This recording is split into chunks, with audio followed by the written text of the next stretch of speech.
Before we begin, I just want to encourage you, dear friends, to follow our channel so you won't miss this or any of our future stories. If you enjoy what you hear, please support us by subscribing, liking and leaving a comment. It really helps us out and, well, we truly appreciate it. The Pharaoh who refused to die. For more than 3,000 years, the pharaohs of ancient Egypt chased after their greatest wish, immortality. To achieve it, each of them followed different methods, carving out their own path toward eternity. But only one of them, arguably the greatest of them all, tried every possible way, Ramses II. In this episode, we're setting off on a fascinating journey to explore his tomb and his temple, uncovering the secrets behind his relentless quest for eternal life. Egyptian civilization took about 3,000 years to rise, reach its golden age, and eventually decline.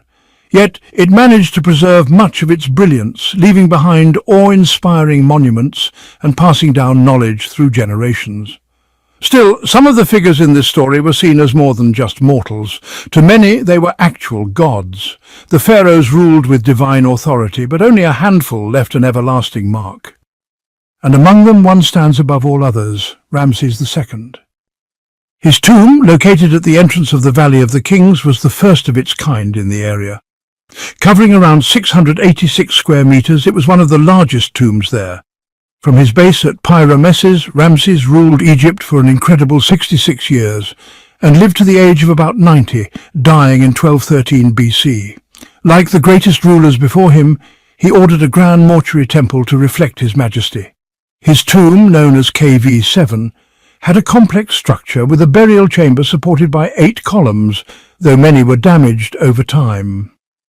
Tombs were supposed to remain secret forever, but Ramses was not the type to hide in the shadows. His entire reign, political, religious, social and economic, was about one thing: making sure his legacy lived on. One of the best examples of this desire is the Temple of Abu Simbel, which he built to show his greatness and intimidate anyone outside Egypt's borders. The temple is honestly breathtaking. Its facade is 33 meters tall and 38 meters wide, decorated with 4 colossal statues of Ramses himself, each over 20 meters high.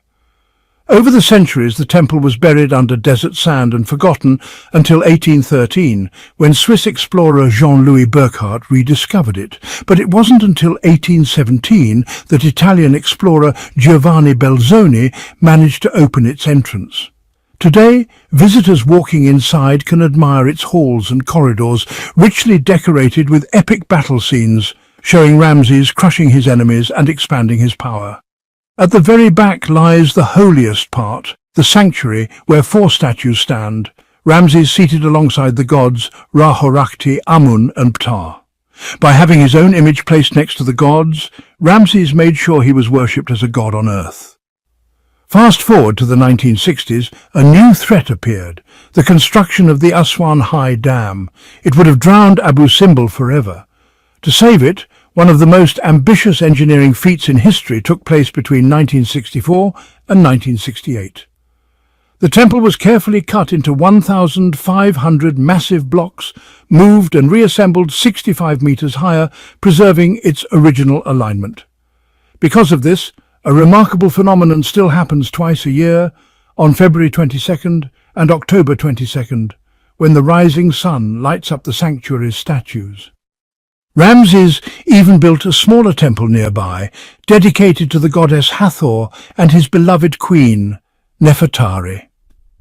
This was unique in Egyptian history. It was the first time a queen was honored with such a grand temple. His love for her was obvious. He immortalized her in statues standing beside him, sometimes carved at the same size, showing her importance. Her tomb in the Valley of the Queens, discovered in 1904, is still considered one of the most beautiful in all of Egypt, filled with vivid colors and scenes of her journey to the afterlife. Ramses wasn't just about temples and monuments. He knew that true immortality also came from reputation, politics and family. Son of Seti I, he inherited the responsibility of maintaining Egypt's power and stability. From a young age, he proved himself as a skilled military leader, leading campaigns and overseeing huge construction projects. When his father died, he was fully prepared to take the throne. He promoted his image everywhere as a warrior, a conqueror, a protector of Egypt. His statues show him with an idealized body, young, muscular, powerful, even though his mummy tells a different story. His body was carefully embalmed to ensure his survival in the afterlife, and his remains, discovered in 1881, are still one of the most important archaeological finds ever made. During his reign, Ramses faced great challenges, including the famous Battle of Kadesh against the Hittites. Although it began in his favor, the outcome was uncertain. Still, he turned it into a victory of diplomacy, negotiating the world's first recorded peace treaty. To seal the deal, he even married a Hittite princess. Ramses had over 100 children, and he planned tombs for many of them, including KV5, one of the largest tombs in the Valley of the Kings. Yet many of their burial sites remain unknown, which is, one of Egypt's great archaeological mysteries. When Ramses finally died after his long reign, Egypt was stable and prosperous. His son Meneptah took the throne, but honestly, he struggled to live up to his father's greatness. Even so, Ramses II's memory lives on, not just in the ruins of his temples and monuments, but in the way he secured his immortality. He wasn't just remembered as a king, he became a god, worshipped by his people. At the same time, the cult of Amun was rising in Thebes. Originally an obscure local deity, Amun was redefined by the priests of the 18th dynasty as the invisible, all-powerful god ruling over the universe. Later, he merged with the sun god Ra to form Amun-Ra, representing both the visible sun and the hidden cosmic force behind time and creation.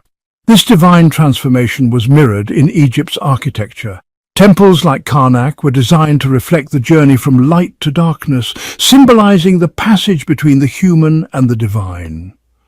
Walking through its grand halls and columns, the light gradually fades until you reach the sacred inner sanctuaries, places where time seemed to stop and the line between gods and men disappeared. The great hypostyle Hall of Karnak, begun by Seti I and finished by Ramses II, remains one of the most astonishing examples of this sacred architecture. A monument not just to a king, but to a pharaoh who truly refused to die. Finally, I just want to thank you for listening and encourage you to follow the channel and watch